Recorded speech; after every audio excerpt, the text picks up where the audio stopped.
Namaskar, I'm Ashok Vyas. So much is happening in the world, and it is always good to sit with someone who is aware of not only what is happening but is also giving deep thought. And I have the pleasure of welcoming Padma Shri Dr. Sudhir Parikh to this show this week. Namaste, welcome, Doctor. Namaste, namaskar. So let us begin by looking at what is happening in America after the tragic uh, killing of George Floyd. How do you see 7 days have gone and all these protests? Well, I mean, what happened in Minneapolis, that kind of death of the African American person by police force or policemen, uh, it is very tragic. The way we saw the video, it is kind of very deplorable, is unacceptable, and it should not happen in America in 21st century. And that shows that still America needs to do correction in the social interaction between the white and black, between the authority and common color people of the color. And I think it is very shameful that the way which what we saw on video that day, and that's why there is a protest in all over the country, in all this more or less all large cities. And I think peaceful protest for this cause is justified, and it should happen because this kind of protest happened several times in last 45 years since I'm here in this country, and still is happening, this kind of racial incident, and it should not happen. And so I think peaceful protest and give the importance to that issue has to be done. But any violence, any looting, or any rioting by some bad elements in during those those protester, small percentage, is not acceptable either. Because once the small part of the protester who does this violent thing, it is kind of hijack the whole thing in wrong direction. I think you articulated it so well. I appreciate that. Now let us walk back to the moment when it happened, and even before that. So, what is it that you think should have been done already? Because this is not the first time that we have witnessed it happening, and is there something additional which should already have been in place, or towards which collectively the nation should think No, and I think they have to rewrite the guidelines and instruction how to arrest someone, and after arrest how to handle someone. And there should not be kind of racial bias in handling the colored people of the colored, or African American, or any other non-white, non-Caucasian person, because it should be equal for all the people, including the Caucasian and non-Caucasian.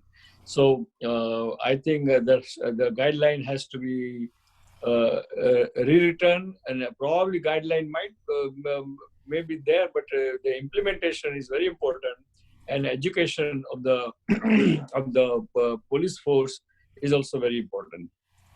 so I think there are some guidelines, or if they are not, still the basic idea that every human being should be treated with respect, whether you are in police force or wherever you are.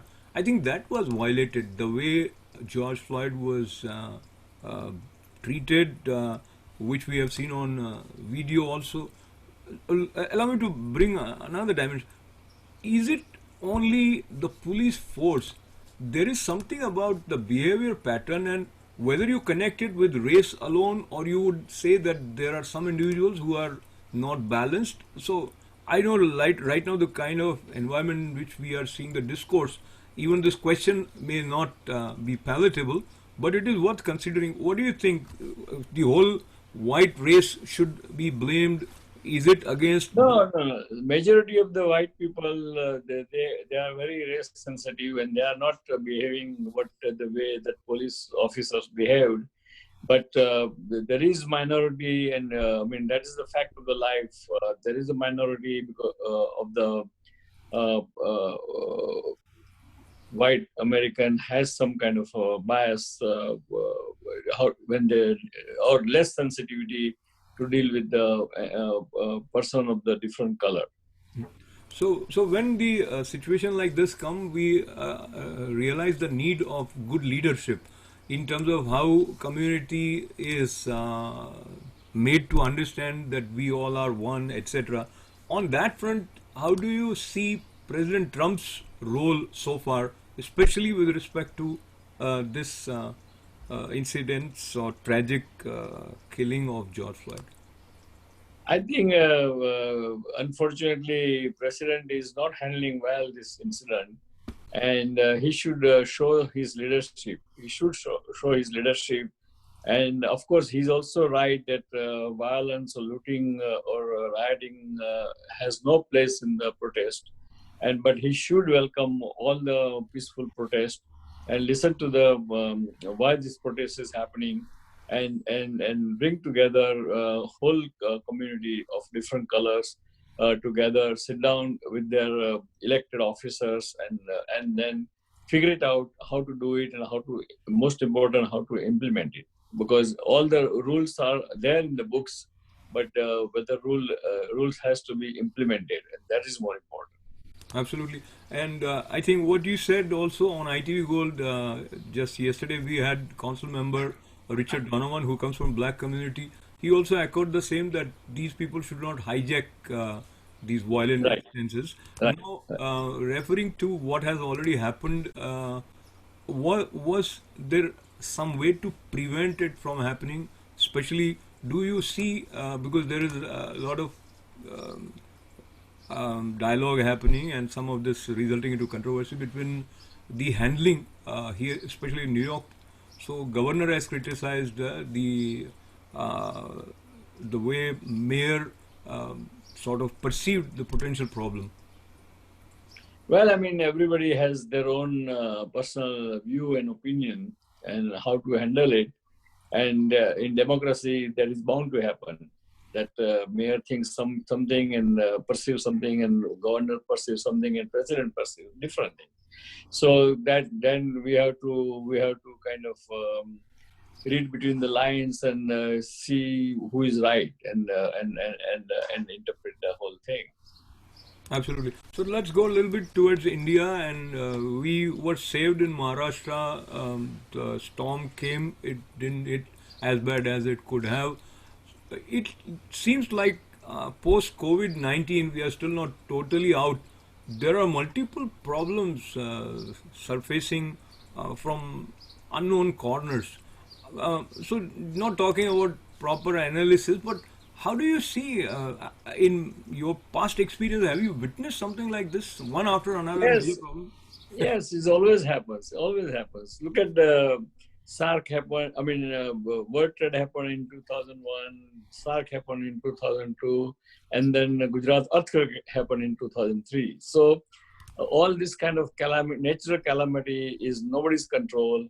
It always happens one after another. We all only remember what is present time, but we forget. I mean, the good part is time. Time always has heals the some everything.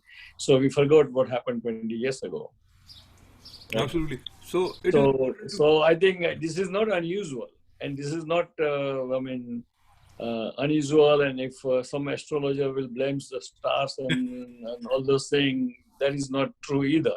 So, being a scientist, I don't think it is true. This happens all the time in history. So what I gather from you is one should keep up the spirit and see That's where, right. how to move forward. And in that Right. direction, I think government of India's decision that they are going to issue selective visas, that includes those who are going for the business. Now they will be issued and all that. So how do you see reopening and trying to pull I back? think government is trying very hard to reopen very smoothly. Government also has declared so much stimulus packages, including 20,000.